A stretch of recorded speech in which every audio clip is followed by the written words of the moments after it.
guys, and welcome to the channel TechTab. So in today's video I'm going to show you how to change default download location in Chrome. First of all, open up Chrome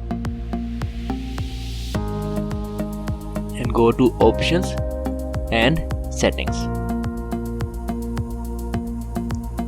Here scroll down and click on advanced. Now you can see the download tab. Click on change and select the location you want the download to save. I'm going to select downloads and click on select folder. This will change your default download location. You can also select this option. This will allow Chrome to ask you where you want to save each file before downloading.